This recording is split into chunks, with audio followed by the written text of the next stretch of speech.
Bienvenue dans cette nouvelle vidéo dans votre chaîne YouTube MathPSW. Nous avons un nouveau exercice sur le produit scalaire avec les ensembles de points. Dans une précédente vidéo, on avait déterminé la réduction, disons en fait, de cet ensemble, de cette expression, c'est-à-dire MA au carré plus MB au carré avec I qui est le milieu du segment AB.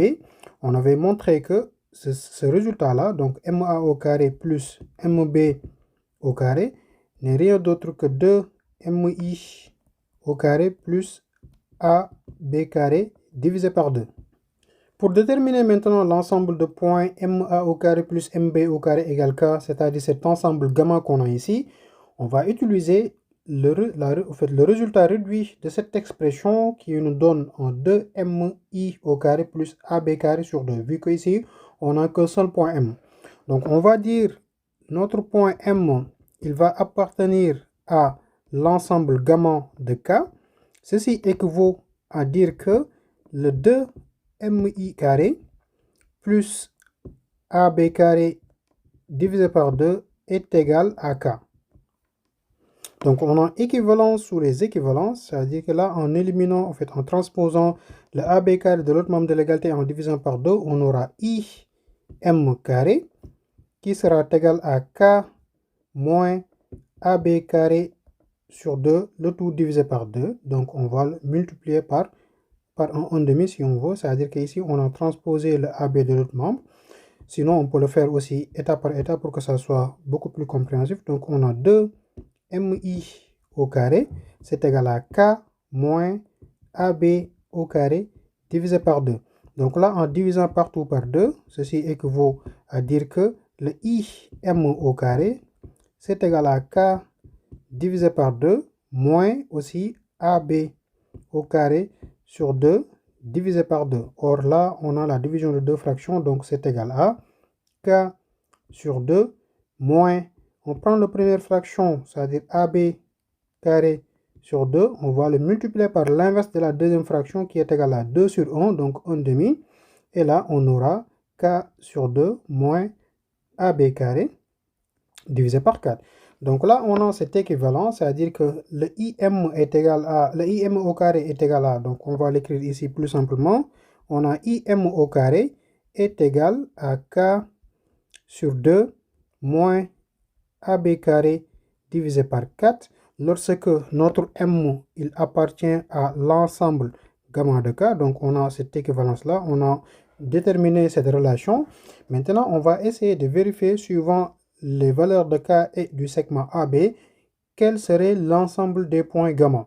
Donc, premièrement, on va regarder le premier cas. Lorsque le terme qu'on a ici est positif, c'est-à-dire K divisé par 2 moins AB carré sur 4 est supérieur strictement à 0. Dans ce cas, on peut écrire la relation IM au carré qui est égale à K divisé par 2 moins AB carré sur 4. On peut l'écrire sous la forme en utilisant les racines carrées, c'est la racine de IM au carré. Donc ici, la racine de IM au carré est la racine de ça, vu que ce terme-là est positif. Donc IM va nous donner la racine de K sur 2 moins AB carré divisé par 4. Ainsi, l'ensemble des points gamma de K, pour notre cas, c'est le cercle donc de centre I, c'est le cercle de centre I et de rayon, donc le rayon du cercle qu'on vient de déterminer, et de rayon RI qui est égal à K sur 2 moins AB carré divisé par 4. Et là, on peut remarquer que notre K est supérieur à AB carré divisé par 2 lorsque le K sur 2 moins AB carré sur 4 est positif.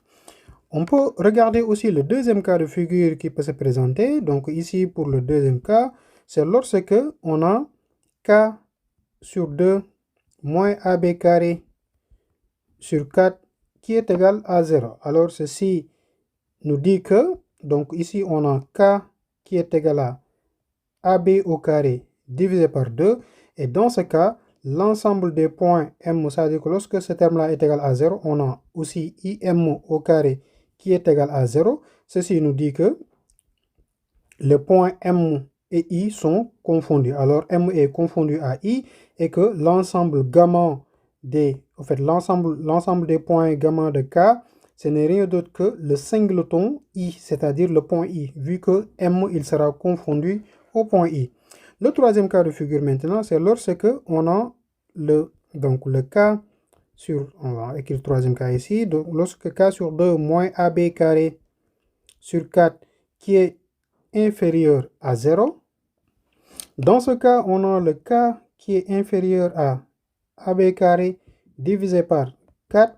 Et là, la conclusion est que le gamma de K, ce n'est rien d'autre que l'ensemble de vide. C'est-à-dire que on ne peut pas trouver un point M qui va vérifier cet ensemble-là. Donc, lorsque cet élément-là est négatif, l'ensemble gamma de K des points M est l'ensemble vide.